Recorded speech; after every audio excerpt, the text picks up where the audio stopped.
Sejam bem-vindos ao nosso canal. Nós queremos pedir a todos vocês, se possível, se inscrevam no nosso canal e nos ajude a crescer. Também não esqueça de deixar ao final o seu like, se gostou ou não gostou do nosso estudo.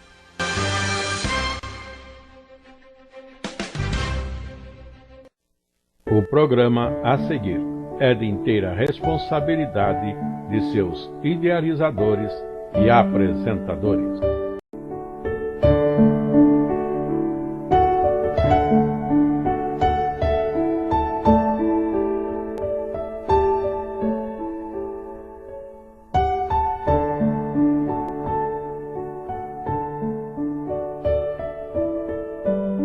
Cumprimentos, irmãos, com a paz do Senhor Jesus Cristo. Graças a Deus, meus irmãos, aqui nós estamos juntos para mais uma aula da nossa escola bíblica dominical. Nós estamos no quarto trimestre de 2025, oportunidade que nós estamos estudando Gênesis, as origens. Sempre lembrando os irmãos que o Primeiro Testamento, nós temos aqui as sombras, as figuras, nas quais nós temos que ficar bastante atentos, pois o Senhor, nosso Deus, Ele está, através de tudo que Ele está realizando, que Ele está criando no mundo físico, isso tem um apontamento também para o mundo espiritual. Podemos até dizer que principalmente apontar para o mundo espiritual, de modo que Paulo escreve aos Romanos e vai dizer que tudo aquilo que dantes foi escrito para o nosso ensino foi escrito.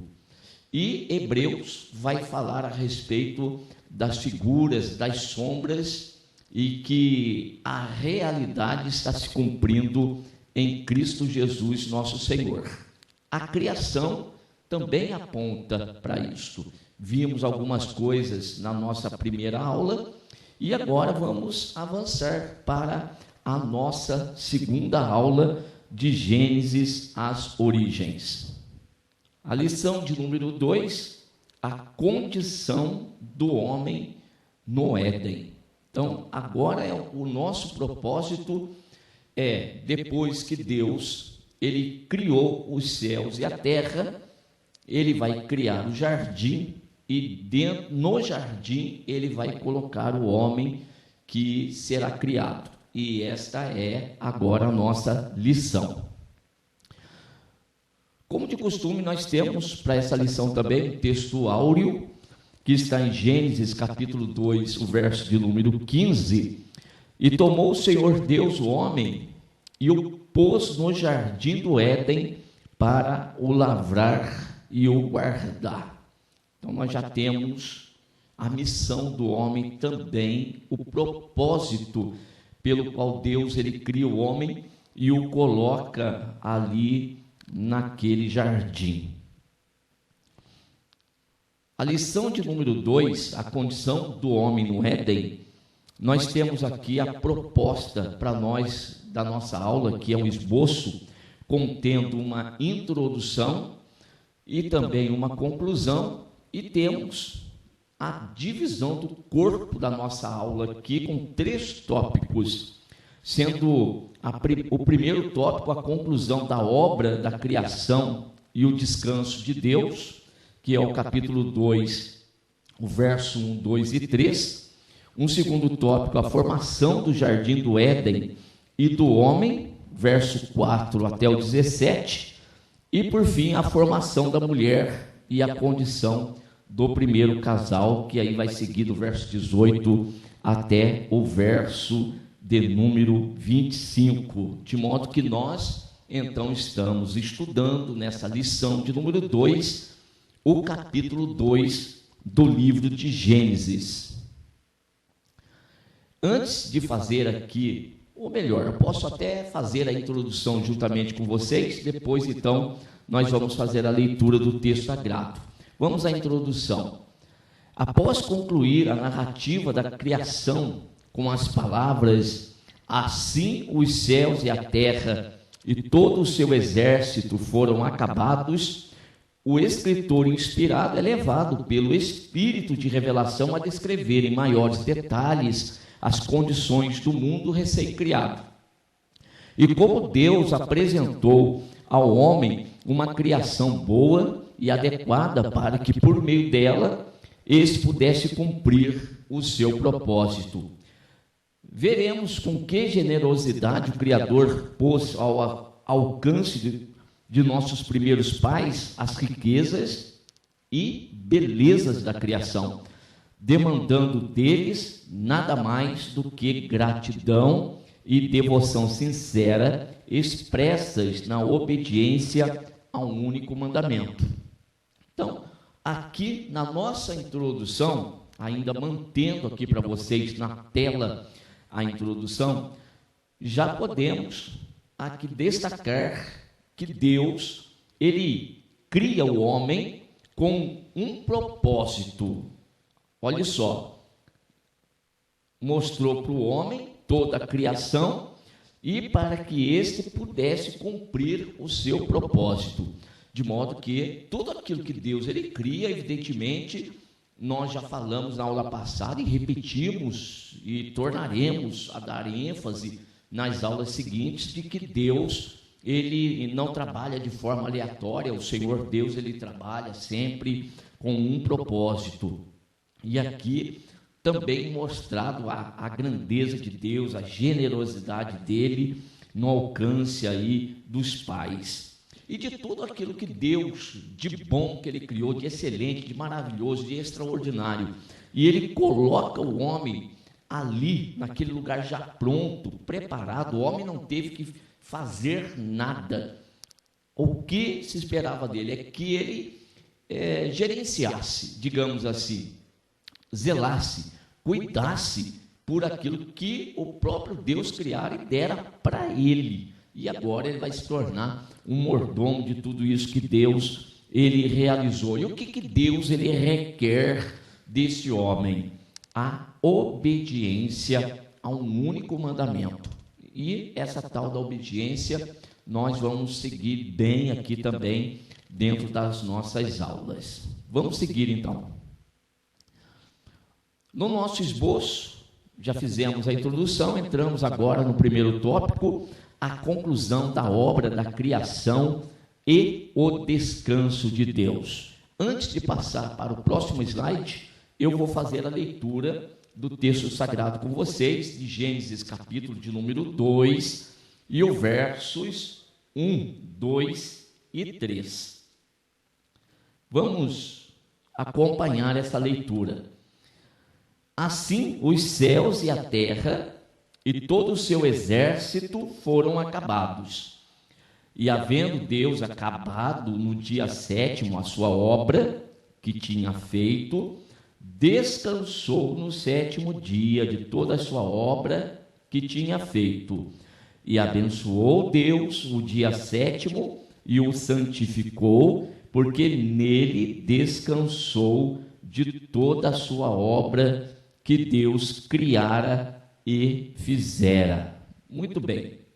Aqui a leitura desse verso 1, 2 e 3 desse capítulo 2. É bom destacar que existem alguns detalhes diferentes entre o capítulo 1 e o capítulo 2, e uma das coisas que destaco bem para vocês aqui é que quando nós lemos o capítulo 1 de Gênesis, nós vamos aqui descobrir as áreas que nós somos parecidos ou somos semelhantes a Deus.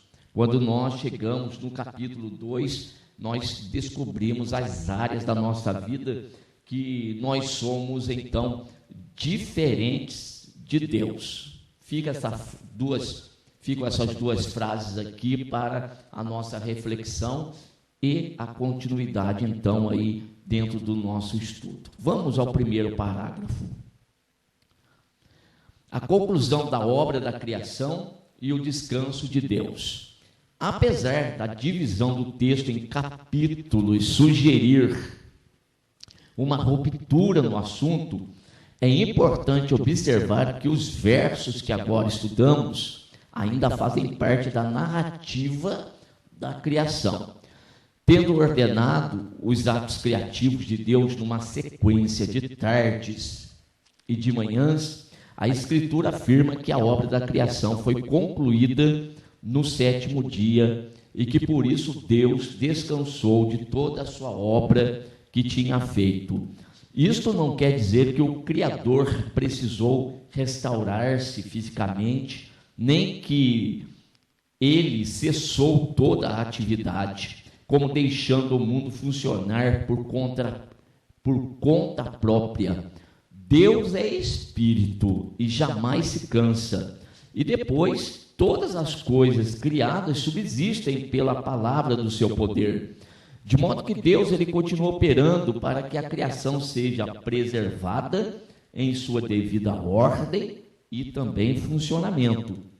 A palavra descansar aqui significa então que o Criador cessou a obra por tê-la acabado. Aliás, sábado significa cessação, como que para alegrar-se e satisfazer-se com o que ele havia feito, pois tudo era muito bom aos seus olhos. O primeiro detalhe desse parágrafo que nós acabamos de fazer a leitura é observar que não existe uma diferença entre capítulo 1 e capítulo 2 de Gênesis.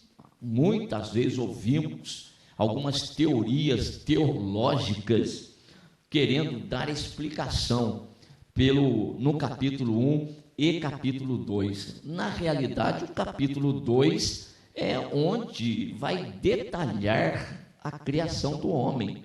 Então, Deus já realmente acabara de criar o mundo e os céus e a terra, inclusive o homem, mas agora vai dar alguns detalhes a mais a respeito dessa criação. Vem uma explicação a mais. Então, não temos que ficar cogitando a ideia de que exista um espaço de tempo entre o capítulo 1 e o capítulo 2. Capítulo 1 de Gênesis é uma coisa, capítulo 2 é outra. Não tem nada disso. O que existe aqui é um detalhamento maior de um ponto específico que Deus quer deixar para nós dentro do capítulo 2 do livro de Gênesis.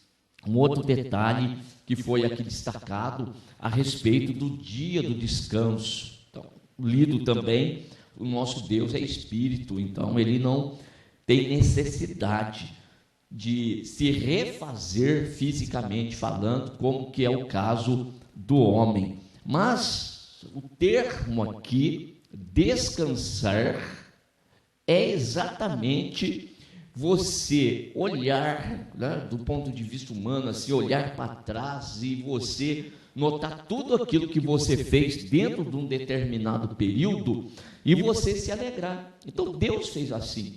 Ele cria os céus e a terra, e a cada dia que ele vai criando, de uma sequência como lido de tardes e manhãs, e o Senhor vai dizendo que tudo era bom, né? Quando nós chegamos no 7º dia, então o Senhor, ele observa tudo aquilo e há assim uma alegria, uma satisfação, tá bom? Naquilo que tudo que o Senhor, ele havia criado, e tudo que ele havia colocado ordem e também colocado em funcionamento.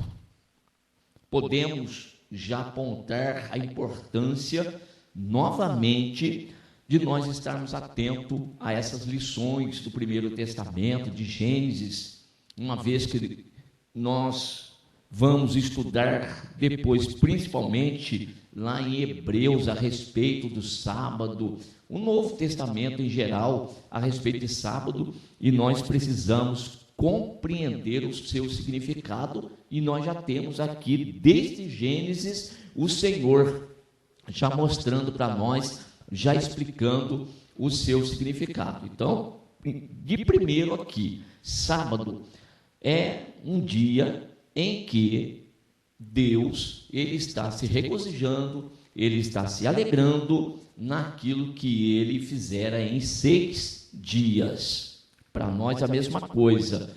Nós precisamos sempre, quando chegamos no nosso sábado, no nosso dia de descanso, e quando se fala sábado aqui, o nosso primeiro tópico é a conclusão da obra da criação e o descanso de Deus. E falar de descanso, falar do sábado, isso não está apontando especificamente ou unicamente para o dia que hoje nós conhecemos como sábado.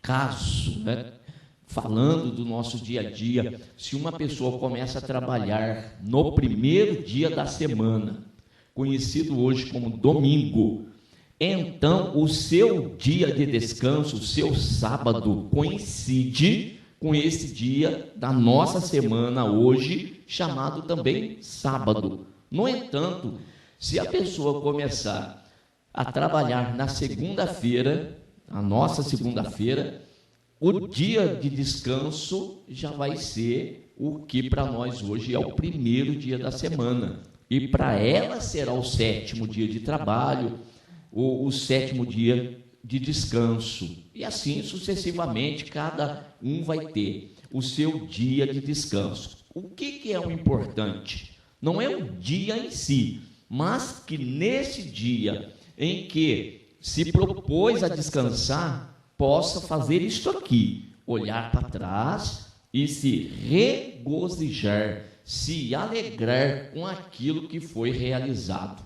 Infelizmente, hoje, o que nós temos são pessoas que não vê. Vamos falar do da nossa semana normal, né? Parece que o dia mais alegre para as pessoas na atualidade, se eu tivesse no presencial, eu ia provocar os irmãos para me responder esta pergunta: qual tem sido hoje, dos dias trabalhados, qual que tem sido o dia mais esperado, o dia que a pessoa está mais na expectativa dele acabar e parece ser o melhor dia da semana? Geral, o que nós vemos é a sexta-feira, até se usa a expressão sextou. Ora, se fosse para observar do jeito que nós estamos ensinando aqui, visando o sábado e parar no sábado e olhar para trás depois e ver tudo que realizou, mas nem sempre as pessoas estão trabalhando dia após dia e tendo regozijo e alegria naquilo que fez durante os 6 dias, né? O sábado tem outro, o dia de descanso tem outra conotação. Na realidade, era para descansar. Primeiro, sim, o corpo físico e depois se lembrar de Deus. É para se lembrar do Criador. O Criador também realizou a sua obra em 6 dias e descansa no 7º. Então, nós estamos alegres no 7º dia, ou no nosso dia de descanso, assim como o Senhor. Então, nós estamos tendo essa semelhança com o nosso Deus. Então, é importante a gente estar atento para isso. Bem, Isaías 40, 28 é um texto que vai dizer Isaías que, até ali na boca de Isaías, ou através de Isaías, o Senhor Deus falando ao seu povo que ele é um Deus que não se fadiga, ele não se cansa, então ele não precisaria de um dia para repouso. João capítulo 5, verso 17, Jesus disse: meu Pai trabalha até agora e eu trabalho também. Então o Senhor, ele não parou de trabalhar, ele continua na atividade e mantendo e sustentando, enfim, esse universo que ele criou. Aqui está para nós, então, esse primeiro tópico. Vou passar agora do primeiro tópico, primeiro parágrafo. Vou passar agora para o nosso segundo parágrafo. Contudo, há outra implicação nessa menção ao descanso de Deus, uma vez que não é físico, né? Não é essa parte física. Fica bastante evidente que o homem, tendo sido criado no 6º, não apenas presenciou a chegada do sétimo, mas também o conheceu como um dia de descanso, de repouso e de regozijo, de alegria, pois a Escritura diz que Deus abençoou e santificou o sétimo dia. Olha, o sábado ele foi abençoado e santificado por causa do homem, e por esta causa, ao lembrar o seu povo acerca do seu dever para com essa instituição divina, o Senhor Deus o expressa na forma do mandamento de guardar e santificar o sábado para que fossem abençoados. Olha que interessante.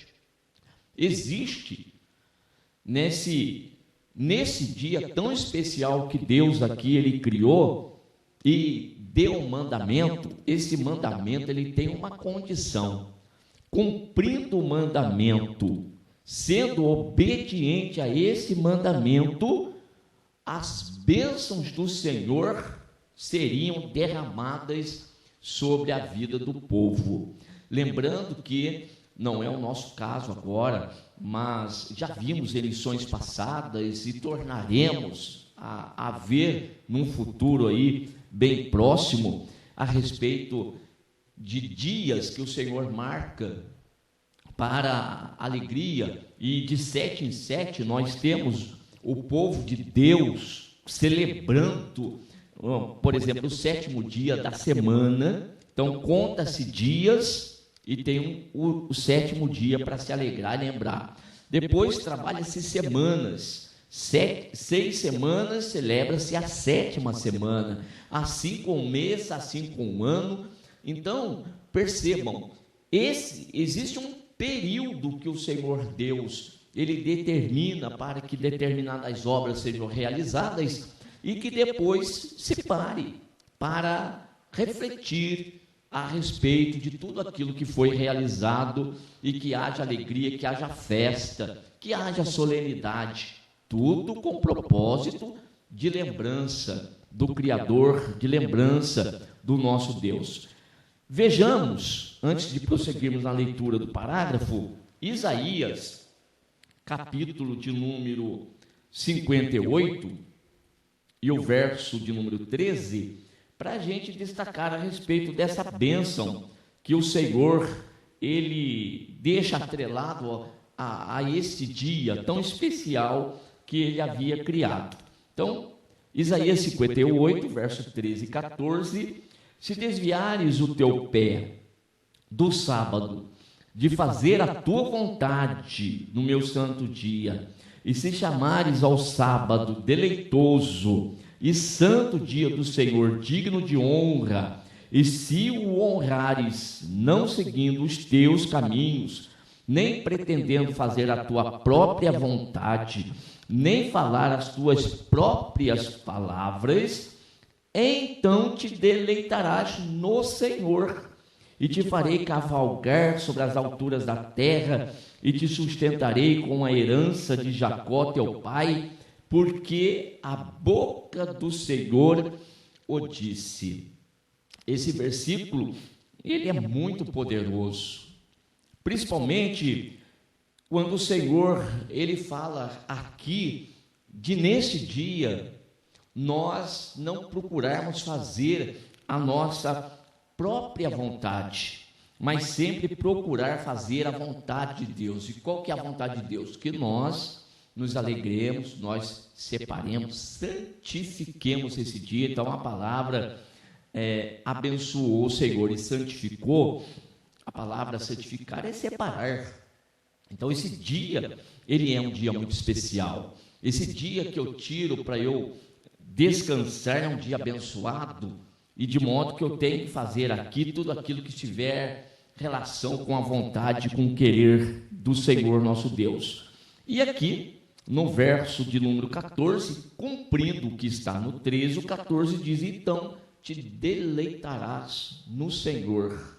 Também o verbo aqui, ele é muito profundo de falar de deleitar-se no Senhor. Infelizmente hoje está faltando para os cristãos essa alegria interna que transborda, esse deleite, não no dia, não naquilo que eu fiz, mas agora no próprio Deus. Eu estou no Senhor Deus e eu estou satisfeito no meu Senhor, com o meu Senhor, na presença do meu Senhor. Seguindo a leitura desse parágrafo ainda, ao cessarem os seus trabalhos cotidianos nesse dia, os israelitas não apenas comemoravam o descanso de Deus, mas também participavam da alegria e satisfação divina sobre o término da obra da criação, ainda que por apenas 24 horas, para depois voltarem ao ciclo semanal de trabalho, ao passo que, para Deus, esse dia não tem fim. Nós notamos aí a omissão da frase "foi tarde amanhã" em relação ao sétimo. Então não existe essa finalização nesse dia de sábado, né? Nesse sétimo dia que o Senhor criou. Vamos explicar com maior detalhe daqui a pouquinho para vocês exatamente isso aqui que nós queremos transmitir no material de classe, lendo o terceiro parágrafo. Assim podemos entender que o objetivo do sábado não era apenas o de proporcionar um descanso físico, mesmo para os homens que dele precisam, mas também o de lembrá-los de que só é possível alcançar plena satisfação, paz e realização, ou seja, verdadeiro descanso, em Deus por meio da obediência. Então, você que é professor da escola bíblica dominical, por favor, marque essa frase que nós temos aqui. Nós temos uma oportunidade de um dia de descanso, porque o homem precisa realmente desse descanso. No entanto, é para buscar alcançar plena satisfação, uma paz, uma realização, que este é o verdadeiro descanso. Não é só o físico, está longe de ser só o descanso físico, né? Uma recarga da nossa bateria. Não, aqui é essa paz, essa realização, essa satisfação. Eu quero abrir aqui um parênteses de novo. Infelizmente, hoje, quantas pessoas estão num determinado tipo de trabalho no qual ele não tem prazer em nenhum dia. Em nenhum dia. Tampouco ele vai ter a realização, vai se sentir realizado no sétimo. Ele não vê a hora de chegar ao sétimo para descansar, mas descansar daquilo que tudo que ele fez, porque ele está enfadado com aquilo que ele realizou. Bem, aí não há nenhuma semelhança com o Senhor, porque Deus não descansou porque se enfadou em 6 dias de tanto trabalhar. Ou então, ele tenha realizado alguma coisa da qual ele não estava contente. O contrário, a cada dia, Deus, ele olhava e via que tudo que ele havia feito naquele dia era muito bom. E aí eu faço uma aplicação.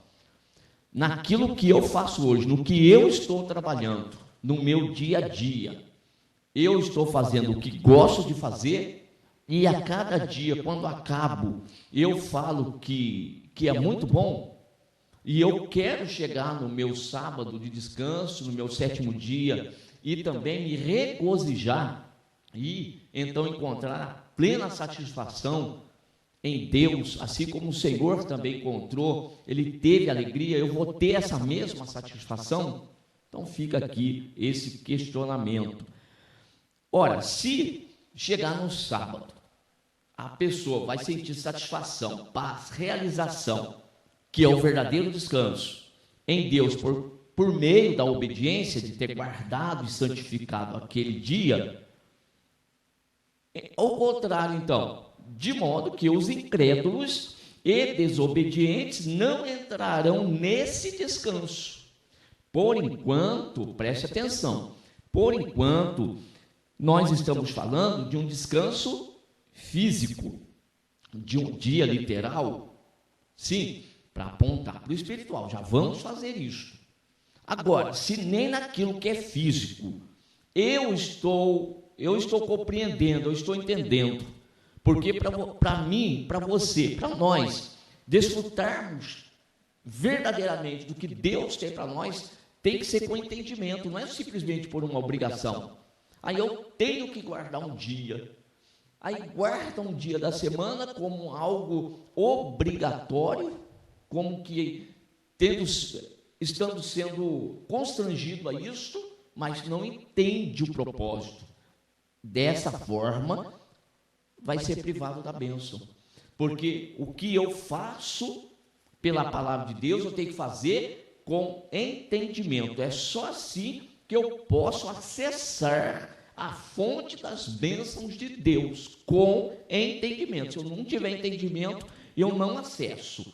Então, nós temos aqui o caso dos incrédulos e desobedientes que não entrarão nesse descanso, mas somente aqueles que com fé e obediência perseverarem na esperança de redenção, de restauração, que agora, pelo Evangelho, é revelado estar em Cristo Jesus. Quando dá aula presencial, e eu toco um assunto a respeito de sábado, de dia de descanso, eu sempre gosto de fazer uma analogia. Nós trabalhamos o dia todo. Vamos tomar, por exemplo, um serviço braçal. Um serviço braçal pesado. Serviço pesado, que vai te cansar fisicamente. E você, então, chega na sua casa depois do dia de trabalho, cansativo, sol quente, você chega em casa e depois você toma aquele banho refrescante, e aí você tem aquela sala aconchegante, um sofá gostoso, não existe nenhum compromisso à noite, e você se deita lá naquele seu sofá.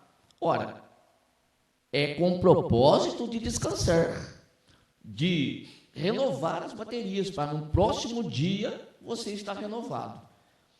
A questão é, há pessoas que nessas circunstâncias que eu coloquei, chegam em casa, tomam um banho refrescante, tomam um café gostoso, se deita, e há pessoas que não conseguem descansar, não conseguem recarregar a bateria, porque fica preocupado com o dia de amanhã, o que tem que fazer amanhã. Outros trazem serviço para casa, se não trazem fisicamente, trazem aqui na mente, e não consegue ter descanso.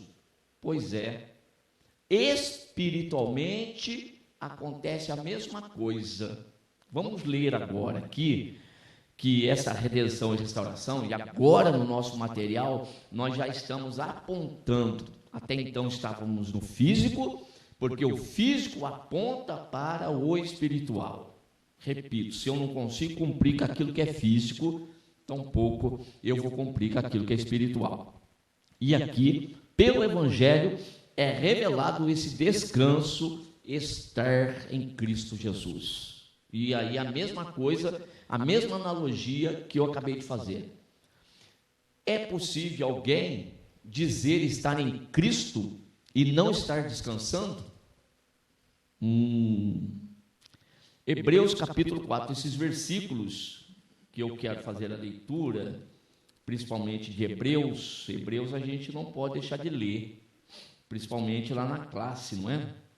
Capítulo de número 4, e o versículo 1 até o versículo de número 11, eu não vou ler ele todo aqui, mas você depois leia com calma. Mas olhe só os primeiros versos.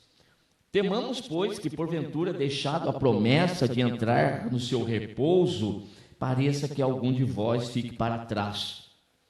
Porque também a nós foram pregadas as boas novas, como a eles, mas a palavra da pregação nada lhes aproveitou, porquanto não estava misturada com a fé naqueles que a ouviram. Ouviram tudo isso, aprenderam tudo isso, o mesmo grupo de pessoas que ouviram a mesma pregação. Por que que alguns entraram no descanso e outros não? Porque os que não, a pregação, quando ouviram, não estava misturado com a fé. Não tendo fé, não tem obediência. Não tem obediência. Infelizmente, o que existe é incredulidade. E aí um incrédulo e desobediente vai descansar e vai se regozijar-se em Deus de forma alguma. E é por essa razão que pereceram no deserto. Não puderam entrar na terra prometida, a terra de Canaã, que era uma figura também do descanso, não entraram. Aliás, não entraram no físico porque já não estavam no espiritual. Não estavam. Só puderam tomar posse daquela terra que é física, geográfica, aqueles que já estavam verdadeiramente descansando em Deus. Fora isso, não conseguiram. E daí, a aplicação do escritor aos Hebreus no verso 11 desse capítulo. Procuremos, pois, entrar naquele repouso, para que ninguém caia no mesmo exemplo de desobediência. Então, nós temos hoje vários momentos que nós precisamos obedecer ao Senhor. Então, a palavra-chave para nós aqui é a obediência. Se não obedecermos, nós seremos privados das bênçãos do Senhor. Mateus capítulo 11, que é um texto muito conhecido, convite de Jesus, capítulo 11, e o verso 28, vinde a mim, todos os que estáis cansados e oprimidos, e eu vos aliviarei. Tomai sobre vós o meu jugo, e aprendei de mim, que sou manso e humilde de coração, e encontrareis descanso para a vossa alma. Então, no primeiro momento, do verso 28, vem para Jesus para ser aliviado do cansaço. Depois, você vai partir para o aprendizado. E no aprendizado com Jesus, você vai alcançar descanso para a tua alma. E o que é esse descanso? A tua alma vai deitar num colchão, a tua alma vai deitar numa rede e vai lá. Não, a tua alma, ela vai se regozijar pela presença de Deus. A tua alma, ela será saciada em Deus. Ela vai estar satisfeita em Deus. Nesse caso, o teu físico pode estar até esgotado, mas o teu interior está sendo renovado. É como Paulo escreveu à igreja de Corinto, né? Se esse tabernáculo ele vai se desfazendo, vai se deteriorando, o exterior se deteriora, todavia o interior se renova dia a dia. Então, isso é o resultado, é o fruto que se colhe de quando há obediência à palavra de Deus. E essa obediência, aqui, então, nós precisamos ficar atentos. Vamos seguir a nossa lição, a condição do homem no Éden, para o nosso segundo tópico, a formação do jardim e agora do homem. Enquanto no capítulo 1 vimos que o homem foi feito à imagem e semelhança de Deus, que lhe foi dado domínio sobre a criação, a partir desse verso, a Escritura nos oferece maiores detalhes sobre a sua formação, revelando que ele foi feito a partir da mesma terra que os outros seres viventes, da mesma terra de onde derivaria o seu sustento através do seu trabalho. Então o texto diz: formou o Senhor Deus o homem do pó da terra. E em seguida, lemos que o Senhor Deus soprou em seus narizes o fôlego da vida. E o homem foi feito alma vivente. O que também o coloca na mesma condição das outras criaturas que, conforme destacamos na lição anterior, derivam sua existência de um espírito que provém de Deus. Então o Senhor Deus disse: façamos o homem à nossa imagem e à nossa semelhança. Quantos detalhes importantes nesses versículos aqui para nós. Do que eu li, nós já vimos. Deus criou o homem, embora a sua imagem, a sua semelhança, ou seja, algo divino que existe no homem, mas esse homem aqui, ele foi primeiro formado do pó da terra.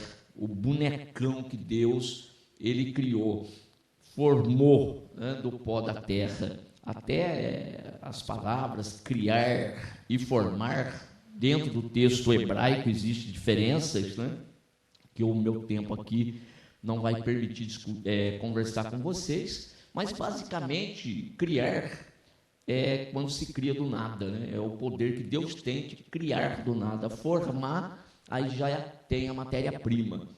Então a matéria-prima foi criada por Deus, do nada, veio a existir. E formar, aí é já pegar essa matéria-prima e dar forma a ela, como foi o caso do homem formado do pó da terra. Então Deus criou céus e terra, e da terra já criada, Deus vai dar uma forma para o homem. E o fôlego de vida nesse homem, e este fôlego de vida é pertencente a Deus. Então, preste bem atenção. Primeiro elemento, pó da terra, o bonecão. E depois, fôlego de vida, espírito no homem. E esse é de Deus, esse é de Deus que está no homem, que quando Deus retira esse fôlego de vida, retira esse espírito que está no homem, este volta para Deus, que deu, e esse homem agora, bonecão, vai voltar ao primeiro estado, pó da terra. Não vai ter um terceiro elemento aí que vai para um outro lado, né, de forma alguma.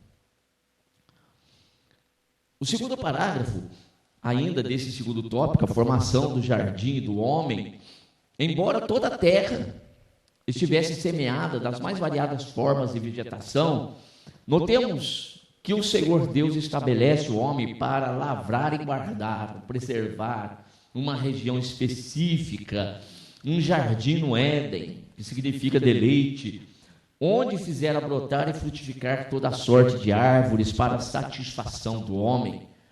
Assim, desfrutando dos deleites propiciados pelo jardim do Éden, ao mesmo tempo que o lavrava e guardava, o homem aprendia a exercer, então, a sua mordomia sobre a criação, respondendo unicamente ao Criador por todos os seus atos. Deus lhe havia dado grande liberdade de ação. De toda a árvore do jardim comerás livremente, devendo o homem atentar apenas para uma proibição: da árvore da ciência do bem e do mal, dela não comerás. Não importa aqui qual era a verdadeira natureza dessa árvore, Deus não explica o motivo da proibição, mas apenas a consequência da desobediência ao seu mandamento, que deveria ser acatado sem questionamento, sem dúvidas, em reconhecimento à soberania daquele que é o verdadeiro e justo dominador de toda a criação. No dia em que dela comeres, certamente morrerás. Esse homem que Deus ele cria a sua imagem, a sua semelhança, é impressionante. O homem, quanto tempo levou, depois que Deus o cria, quanto tempo o homem levou para aprender a falar? Quanto tempo Adão levou para armazenar dados na sua cachola para ele começar a raciocinar? Não levou tempo nenhum. Deus, ele criou o homem à sua imagem, à sua semelhança. Um homem inteligente, um homem capaz, um homem já pronto. Então não leva anos e anos e anos e anos para o homem ir se desenvolvendo. Alguns vão falar o homem lá da caverna, Não, Adão não era da caverna. O Adão, ele era a imagem e semelhança de Deus. Tanto é que aqui, nesse momento, vejam, ele já tem condições de analisar, de raciocinar, de tomar decisões. Deus o deixa com liberdade ali. É bom nós prestarmos atenção que o Senhor Deus, ele está criando todas as coisas e tem um projeto, ele tem um plano. Para ele está acabado no mundo espiritual. E ele agora, no plano físico, é como que se tivéssemos uma linha no mundo espiritual correspondente a uma linha no físico. E a linha aqui do físico, enquanto que a linha do espiritual já está toda traçada e acabada, aqui no físico não. Estamos no iniciozinho, né? Estamos em Gênesis. Aqui chegou o momento que Deus criaria o homem. Está aqui, criado à sua imagem e semelhança. Agora, o que vai acontecer daqui por diante? Ora, é o que vai corresponder àquilo que Deus ele já criou, ele já determinou, ele é soberano. Então, esse homem aqui, ele não é um homem que Deus ele o fez, a sua imagem, e pronto, está acabado. Não, Deus está trabalhando com este homem. E assim, Deus, ele mostra para o homem o quanto esse homem, ele é inteligente, ele é capaz. Então, Deus já dá mandamentos para ele, e ele já tem condição de analisar. Aqui Deus já diz para ele, de toda árvore do jardim comerás livremente. Então, ele sabia discernir os tipos de árvore existente no jardim. E também já sabia que aquela outra ali, aquela Deus havia proibido. Então, também tem noção das proibições de Deus, ou aqui nesse momento de uma proibição do Senhor Deus para ele, né? Então, eu quero destacar aqui que esse homem não é aquele tipo, né, que vai aos poucos, não, ele é capaz, ele é um homem inteligentíssimo, ele é um homem realmente criado à imagem e semelhança de Deus. E Deus o deixou com essa liberdade ali dentro do jardim e coloca para ele a condição de lavrar, de cuidar, de vigiar, de zelar por aquele jardim onde o Senhor Deus deixou tudo prontinho, tudo uma belezinha, e coloca o homem ali. O homem recebe tudo de graça, né? Tudo de graça, e Deus o coloca ali, e ele tem uma função, ele tem essa mordomia, conforme nós já falamos aqui. Então, daquilo que Deus deixou para ele, agora cuide daquilo que eu estou dando. A propósito, como que nós estamos cuidando daquilo que Deus confiou a nós. E vejam, nós estamos ainda nessa terra e tudo isso é também para nós estarmos cuidando, viu? Não é o alvo do nosso estudo aqui, no entanto, cabe destacar, nós somos responsáveis. Os homens deveriam cuidar de tudo aquilo que Deus ele criou, ainda existe, nós deveríamos estar zelando.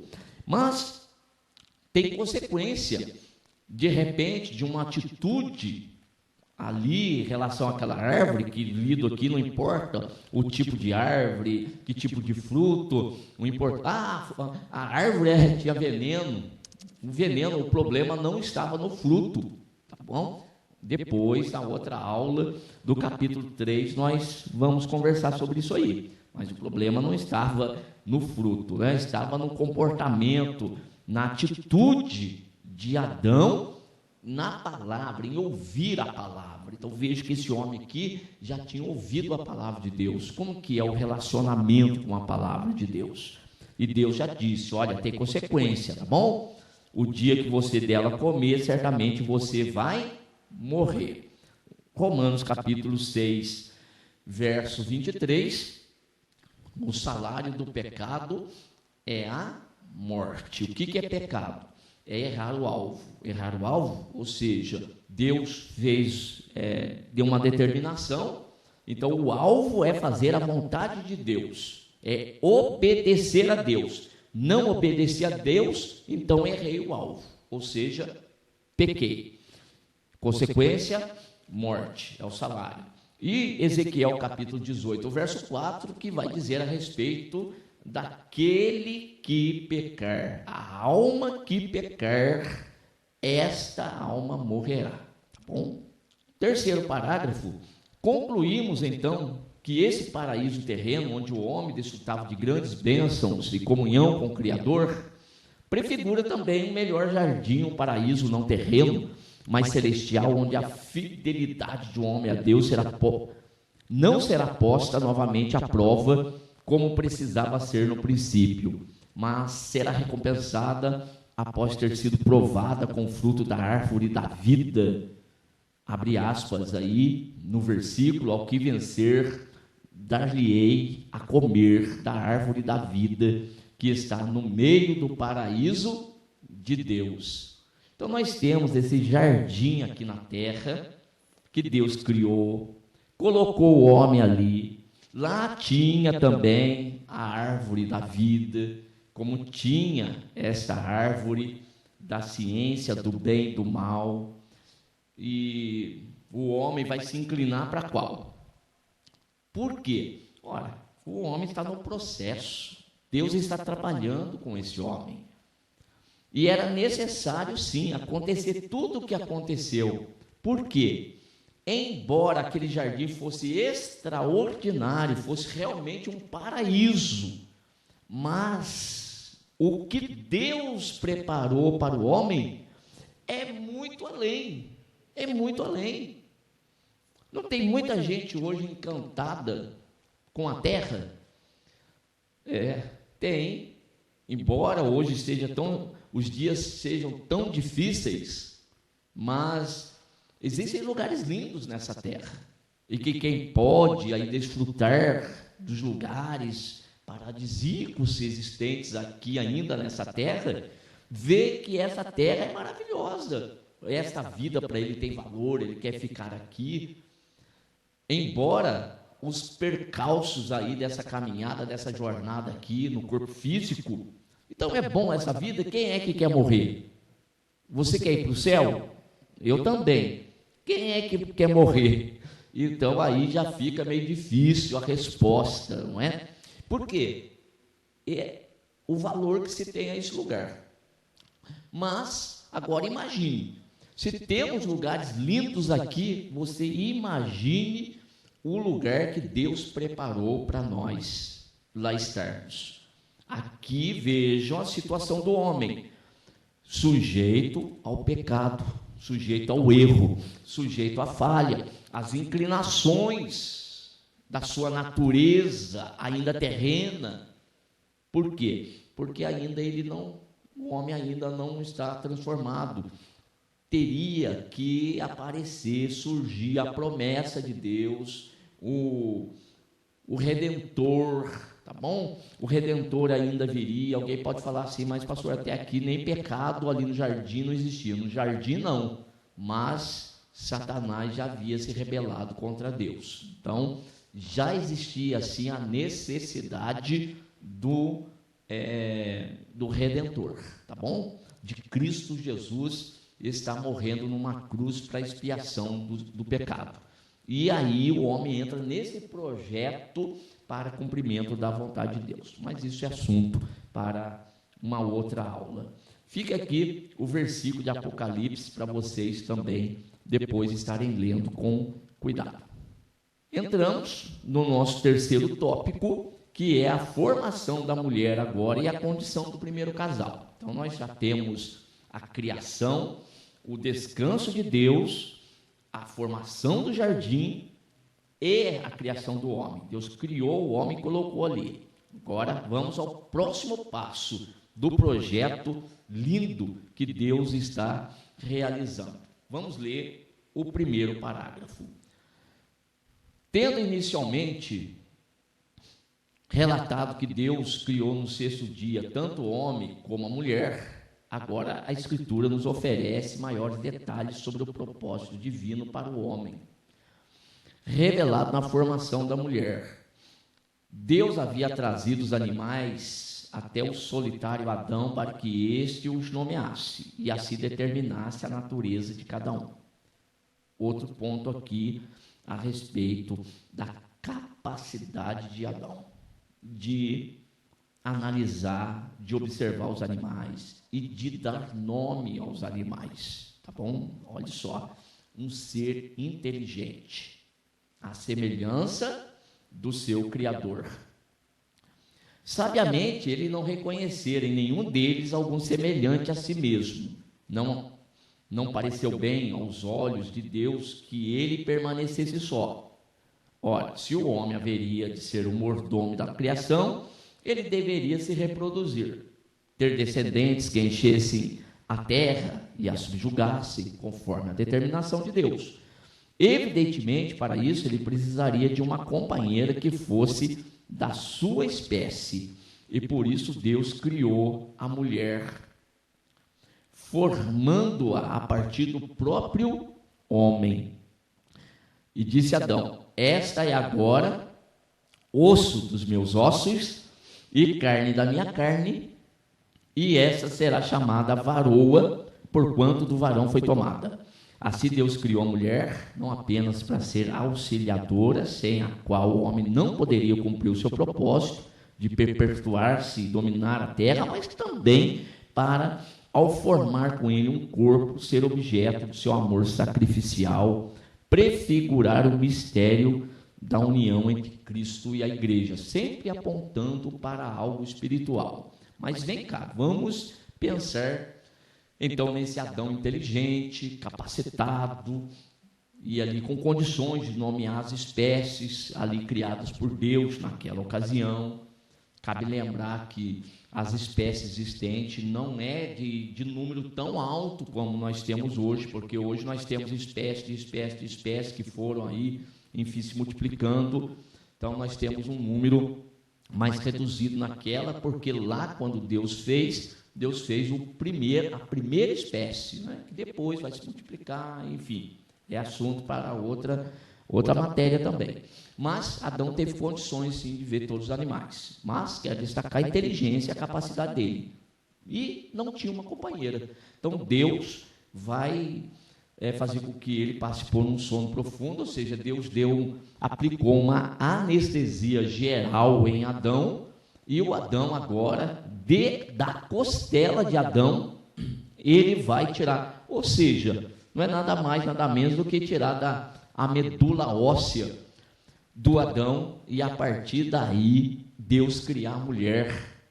E isso na classe aqui eu vou explicar com mais detalhe para os irmãos na congregação, mas a gente sabe que o parzinho de cromossomo no homem masculino, X e Y, e depois Deus então tira essa medula óssea aí do homem, e Deus simplesmente pega que a mulher, né, o sexo feminino tem aí os parzinhos X e X. Então o que Deus fez? Pegou o X de Adão e duplicou, com isso aí veio a mulher. E agora, então Deus criou a mulher nessa condição. Muito bem. Feito agora, apresenta para Adão, e Adão conclui: esta sim agora, ela é osso dos meus ossos e carne da minha carne, foi tomada dele, saiu dele, então ela vai ser chamada varoa, porquanto do varão foi tomada. E este casal agora, eles terão condições de se multiplicar e conforme a sua própria espécie, o ser humano. Deus, ele é perfeito no seu agir, no seu trabalhar, né? Do homem, dos parzinhos de cromossomos aí, XY, e da mulher XX, e depois os filhos, ou XY de novo, ou XX, né? Sai novamente aí, ou macho e fêmea. Macho e fêmea são esses dois, né? Dessa combinação só é possível surgir ou macho ou fêmea. Não tem outra possibilidade, ou macho ou fêmea, ou macho ou fêmea, e assim Deus criou o homem e também a mulher. E a mulher passa a ser essa auxiliadora, essa adjutora com Adão, nesse ministério que ele tem de zelar, de cuidar, de subjugar a terra, de exercer a sua mordomia. Agora não está mais solitário, agora ele tem uma companheira para ajudá-lo, para estar ao seu lado. Não é para ele subjugar a mulher. Aliás, Deus, ele deixou tudo debaixo do controle do homem. É para sujeitar a terra, é para sujeitar os animais. A única coisa que Deus não deixou para o homem sujeitar é o outro homem. Isso não era para acontecer, né? Mas o pecado, depois a gente conversa em outra aula a respeito disso aqui.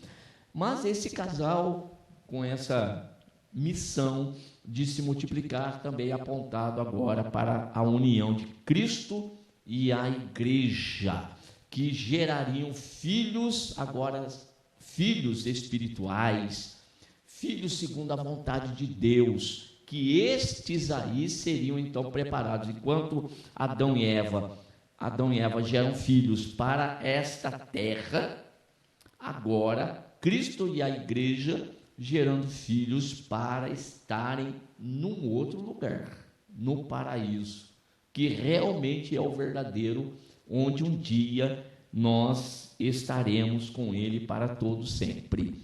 E aqui tem os textos que, por certo, você vai estar lendo depois com cuidado.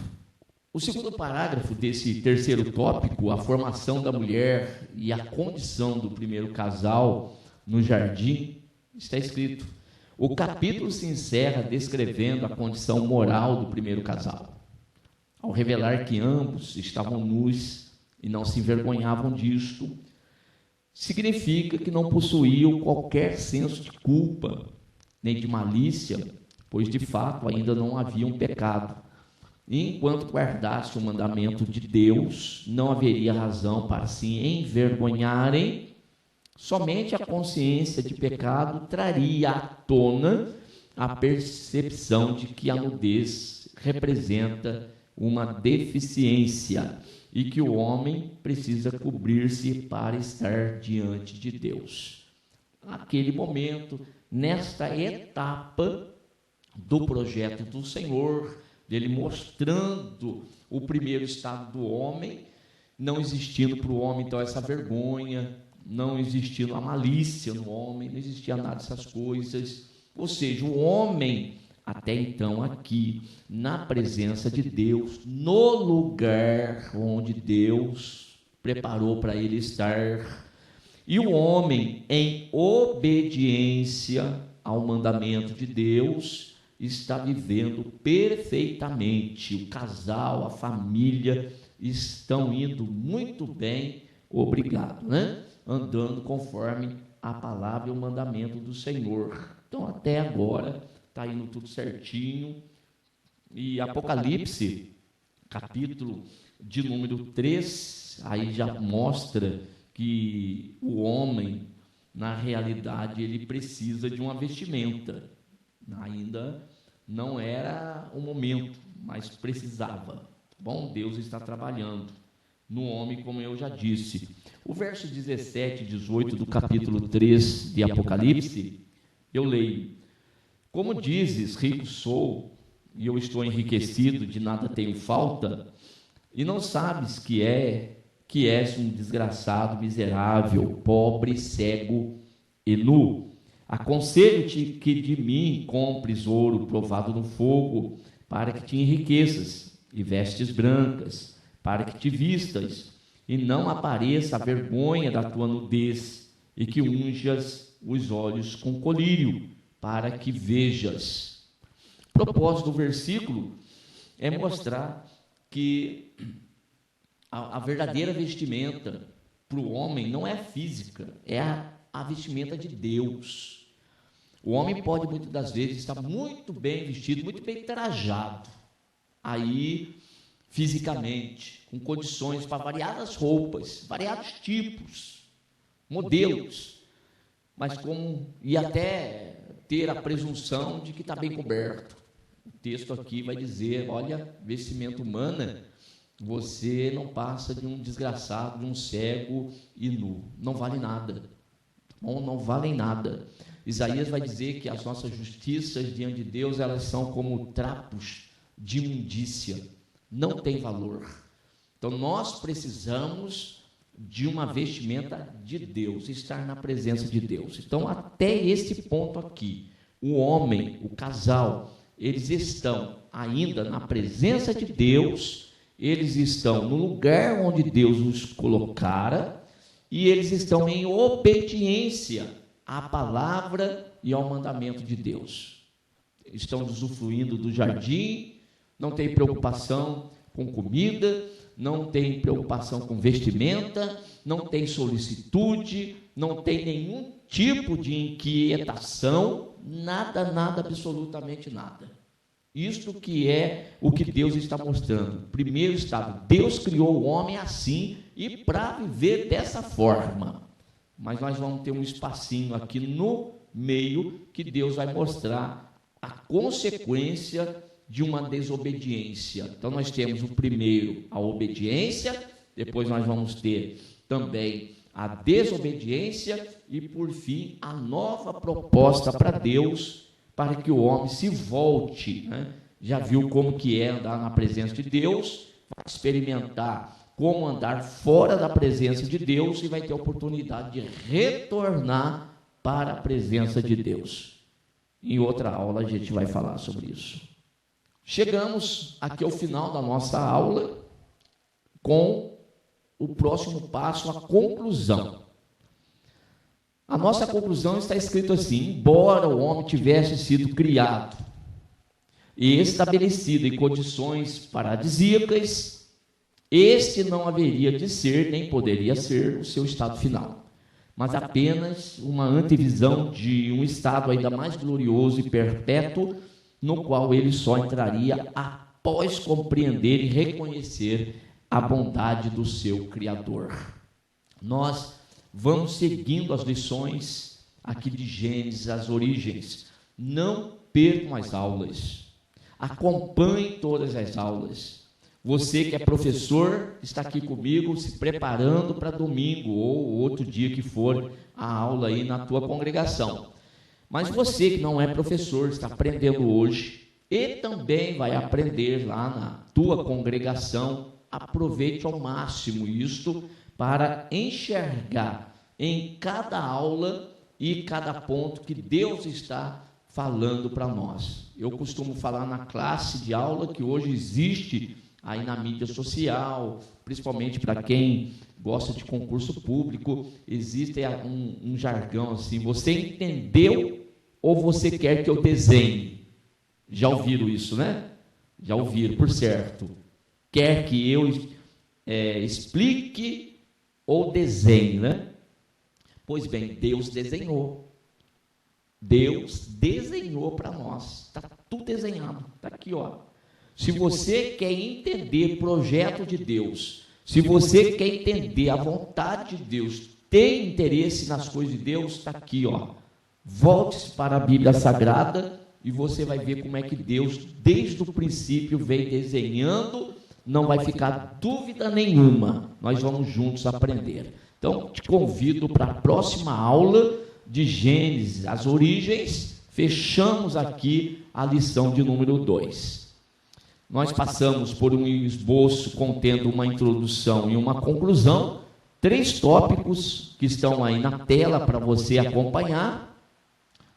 Também, agora, o texto áureo de Gênesis, capítulo 2, verso 15. E tomou o Senhor Deus o homem e pôs no jardim do Éden para lavrar e o guardar, que é o propósito para o qual o homem foi criado. E assim, chegamos ao final da nossa Escola Bíblica Dominical, quarto trimestre de 2025, que nós estamos estudando Gênesis, as origens. Que Deus continue te abençoando cada vez mais. Você, professor, tem uma ótima aula aí no domingo, ou o dia que for a tua aula, e eu te espero no nosso próximo encontro. Deus abençoe a todos. Primeiramente, quero agradecer a todos que sintonizam o nosso canal. Canal voltado principalmente à transmissão, à divulgação da Palavra de Deus. E ao encerrar o estudo desta noite, eu quero pedir a todos vocês, os que ainda não são inscritos em nosso canal, se inscrevam. Se inscrevam. Logo aí embaixo está aí a palavra inscreva-se. Clica nela. Somente isso. Se o estudo desta noite foi do teu agrado, você gostou, você concordou, clica aí no gostei. Gostei. Se você não gostou, é um direito seu. É um direito seu não gostar. Mas você pode manifestar isto. Para nós será importante isso. Saber que alguém não gostou. Clique no não gostei. Fácil. Não vai identificar você, nada. Simplesmente você vai expressar a sua opinião. Gostei, dedão para cima. Não gostei, dedão para baixo. E também pode, se você acha interessante compartilhar com seus amigos, compartilhe o nosso trabalho. Compartilhe. Aí embaixo, compartilhe. Você pode compartilhar no YouTube, pode compartilhar no Instagram, pode compartilhar no Facebook, pode compartilhar no Mensagem, no WhatsApp. Vai simplesmente nos ajudar a crescer. Porque o nosso objetivo não é financeiro. Não é financeiro. Pode ver que os nossos trabalhos são todos sem fins lucrativos. Coopere conosco. Nos ajude. Temos também os nossos blogs, a nossa emissora na web, a Rádio Net Grata Nova. Tudo isso você encontra aí embaixo na descrição do nosso vídeo, do nosso estudo. Dá uma olhada, todos os endereços estão aí, junto à descrição dos nossos estudos. E eu agradeço, primeiramente a Deus, por tudo que Deus tem feito nesses anos que nós estamos trabalhando na internet. E a você, que toda semana entra no nosso canal. Deus te abençoe. Todo dia, toda hora, muito mais prazer em ouvir. Rádio Net Grata Nova. Web Rádio, a qualidade que faz a diferença, cada vez mais necessária. Rede Grata Nova de Evangelização. Acesse nosso site www.horadadecisão.com.br. Hora da Decisão, tudo junto, sem acento.